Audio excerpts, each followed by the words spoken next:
ವಿಶೇಷವಾಗಿ ನಿನ್ನೆ ನಡೆದಂಥ ಒಂದು ಕಾರ್ಯಕ್ರಮ ರಾಜ್ಯದ ಯುವ ಜನತೆಯ ಕಣ್ಣಿಗೆ ಮಣ್ಣೆರಚುವಂಥ ಮತ್ತೊಂದು ತಂತ್ರ ಈ ಒಂದು ಯುವ ನಿಧಿ ಕಾರ್ಯಕ್ರಮ ಅಂತ ನಾನು ಹೇಳಲಿಕ್ಕೆ ಇಚ್ಛೆಪಡ್ತೇನೆ. ಯಾಕೆಂದರೆ ಕಳೆದ ವಿಧಾನಸಭಾ ಚುನಾವಣೆಯಲ್ಲಿ ಕಾಂಗ್ರೆಸ್ ಪಕ್ಷ ತನ್ನ ಪ್ರಣಾಳಿಕೆಯಲ್ಲಿ ನಿರುದ್ಯೋಗಿ ಯುವಕರಿಗೆ ಭತ್ಯೆಯನ್ನು ನೀಡುವುದಾಗಿ ಭರವಸೆಯನ್ನು ಕೊಟ್ಟಿದ್ದರು. ಆದರೆ ಗ್ಯಾರಂಟಿ ಅಲೆಯ ಮೇಲೆ ಅಧಿಕಾರಕ್ಕೆ ಬಂದಂಥ ಕಾಂಗ್ರೆಸ್ ಸರ್ಕಾರ ಈ ಯೋಜನೆಗಳನ್ನು ಜಾರಿಗೊಳಿಸಬೇಕಾದಾಗ ಅನೇಕ ಮಾನದಂಡಗಳನ್ನು ಹಾಕಿ ಘೋಷಣೆ ಮಾಡಿದ್ದೀವಿ, ಅನಿವಾರ್ಯವಾಗಿ ಇಂಪ್ಲಿಮೆಂಟೇಷನ್ ಮಾಡಬೇಕು.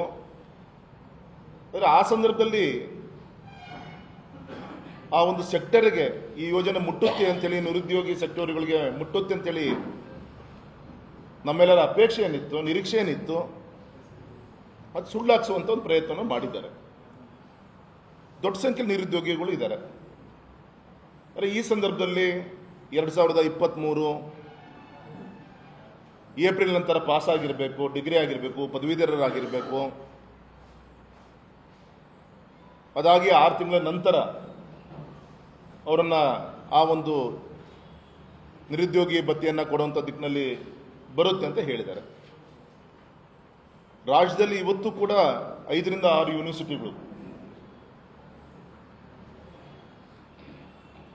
ಏಪ್ರಿಲ್ ನಂತರ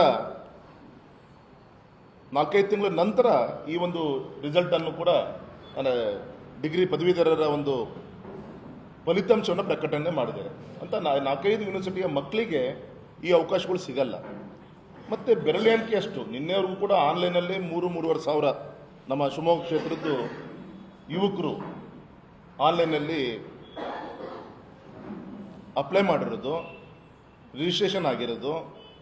ಅಂದರೆ ನಾವೇನು ಹೇಳಕ್ಕೆ ಕೊಟ್ಟಿದ್ದೀವಿ ಅಂದರೆ, ದೊಡ್ಡ ಸಂಖ್ಯೆಯಲ್ಲಿ ನಿರುದ್ಯೋಗಿಗಳಿಗೆ ಅವರ ಒಂದು ಮತವನ್ನು ಪಡೆದುಕೊಂಡು ಇಡೀ ನಿರುದ್ಯೋಗಿ ಸಮೂಹಕ್ಕೆ ನ್ಯಾಯ ಕೊಡ್ತೀವಿ ಅಂತೇಳಿ ಭಾಷಣ ಮಾಡಿ, ಈಗ 2023 ಅದ ನಂತರ 6 ತಿಂಗಳು ಆ ಮಕ್ಕಳಲ್ಲೂ ಕೂಡ ಪಾಪ APL BPL ಆ ಮಕ್ಕಳಲ್ಲೂ ಕೂಡ APL ಅಂತೆ BPL ಅಂತೆ. ಅಂದರೆ ಈ ರೀತಿ ದೊಡ್ಡ ಒಂದು ರೀತಿಯಲ್ಲಿ ಮತವನ್ನು ಪಡೆದುಕೊಂಡು ಆ ಸೆಕ್ಟರ್ನಲ್ಲಿ ದ್ರೋಹ ಮಾಡುವಂಥ ಒಂದು ಕೆಲಸ, ಮತದಾರರಿಗೆ ಮೋಸ ಮಾಡುವಂಥ ಒಂದು ಪ್ರಯತ್ನ ಈ ಒಂದು ಕಾರ್ಯಕ್ರಮದ ಮುಖಾಂತರ ಸ್ಪಷ್ಟವಾಗಿ ಜನರಿಗೆ ತಿಳಿತಾ ಇದೆ. ಇನ್ನೇನು 2 ತಿಂಗಳಲ್ಲಿ ಲೋಕಸಭಾ ಚುನಾವಣೆ ಬರುತ್ತೆ. ಅದನ್ನು ಕಣ್ಮುಂದಿಟ್ಕೊಂಡು ಈಗಾಗಲೇ ಲೇಟ್ ಆಗಿದೆ. ನಮ್ಮ ನಿರುದ್ಯೋಗಿ ಯುವಕರನ್ನು ಮರಳು ಮಾಡುವಂಥ ಒಂದು ತರಾತುರಿಯಲ್ಲಿ ಈ ಯೋಜನೆಗಳನ್ನು ಮಾಡ್ತಾ ಇದ್ದಾರೆ. ನಿರುದ್ಯೋಗಿಗಳಿಗೆ ಏನು ಘೋಷಣೆ ಮಾಡಿದ್ರು ಆ ಭರವಸೆಗಳಿಗೆ ಕತ್ತರಿ ಹಾಕುವಂಥ ಕೆಲಸವನ್ನು ಕೂಡ ಮಾಡ್ತಾ ಇದ್ದಾರೆ. ಈ ರೀತಿ ಅನೇಕ ಕಂಡೀಷನ್ಸ್ಗಳನ್ನು ಹಾಕಿ ಅದ್ರ ಮುಖಾಂತರ ಸಂಖ್ಯೆ ಕಮ್ಮಿ ಮಾಡಲಿಕ್ಕೆ ಪ್ರಯತ್ನವನ್ನು ಮಾಡಿ ಏನು ಹಬ್ಬ ಬಂದು ಎಷ್ಟು ಆಗ್ಬೋದು. ನಿನ್ನೆವರೆಗೂ ಕೂಡ 60-65 ಸಾವಿರ ಆನ್ಲೈನ್ ರಿಜಿಸ್ಟ್ರೇಷನ್ ಆಗಿದೆ. ಅಪ್ ಟು 1 ಲ್ಯಾಕ್ವರೆಗೂ ಹೋಗ್ಬೋದು. ತಿಂಗಳಿಗೆ 2,000 ಅಂದರೆ ನೋಡಬೇಕು. ಚುನಾವಣೆ ಆದಮೇಲೆ ನನಗೇನು ಲೋಕಸಭಾ ಚುನಾವಣೆ ಆದಮೇಲೆ ಇವರು ಈ ಎಲ್ಲ ಗ್ಯಾರಂಟಿಗಳನ್ನು ತೆಗೆದುಕೊಂಡು ಹೋಗ್ತಾರೆ ಅಂತ ನಮಗೇನು ವಿಶ್ವಾಸ ಇಲ್ಲ. ಚುನಾವಣೆವರೆಗೂ ಮಾತ್ರ ಈ 5 ಗ್ಯಾರಂಟಿಗಳ ಮುಖಾಂತರ ಭರವಸೆ ಕೊಡುವಂಥ ಪ್ರಯತ್ನ ಮಾಡಿ ಅಲ್ಲಿ ಸಂಖ್ಯೆಗಳ ಮಿತಿಯನ್ನು ಕಮ್ಮಿ ಮಾಡಲಿಕ್ಕೆ ಏನೇನು ಅವಕಾಶಗಳು ಸಿಗುತ್ತೆ ಆ 5 ಗ್ಯಾರಂಟಿಯಲ್ಲಿ ಪ್ರಯತ್ನವನ್ನು ಮಾಡಿದ್ದಾರೆ. ಹಾಗೆ ಈ ರೀತಿ ಯುವ ಜನತೆಗೆ, ನಿರುದ್ಯೋಗಿ ಯುವಕರಿಗೆ ನೀವೇನು ಅವತ್ತು ಚುನಾವಣೆ ಭರವಸೆ ಕೊಟ್ಟಿದ್ರಿ, ಭರವಸೆ ತಕ್ಕಂತೆ ನಡಿಬೇಕೈತೆ ಹೊರತು ಈ ರೀತಿ ಕೇವಲ ಪದವೀಧರರು ಅದು 2023 ಈ ಕಂಡೀಷನ್ಸ್ಗಳನ್ನು ಹಾಕಿ APL BPL ಕಂಡೀಷನ್ ಹಾಕಿ ಹಬ್ಬಬ್ಬ ಏನು ಒಂದು 200 ಕೋಟಿ ಆಗುತ್ತೆ. ಈ 1 ಲಕ್ಷ ಜನರಿಗೆ 2,000 3,000 ಎವರೇಜ್ ಎಲ್ಲ ಸೇರಿ ಒಂದು 3,000 ಪ್ಲಸ್ ನಮ್ಮ ಪಾಲಿಟೆಕ್ನಿಕ್ ಸ್ಟೂಡೆಂಟ್ಸ್ಗಳಿಗೆ 1,500 ಅಂತ ಏನು ಹೇಳ್ತಿದ್ದಾರೆ, ಎವರೇಜ್ ಎಲ್ಲ ತೊಗೊಂಡು ಒಂದು 200 ಕೋಟಿ ಆಗುತ್ತೆ.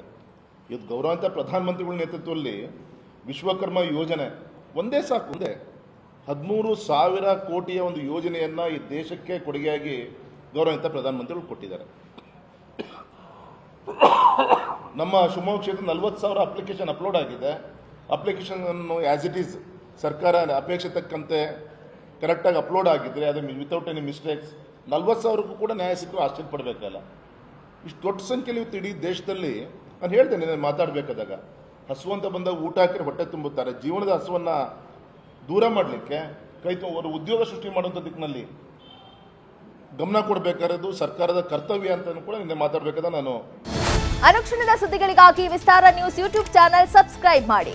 ಹೊಸ ಸುದ್ದಿಗಳ ನೋಟಿಫಿಕೇಶನ್ಗಾಗಿ ಬೆಲ್ ಐಕಾನ್ ಕ್ಲಿಕ್ ಮಾಡಿ.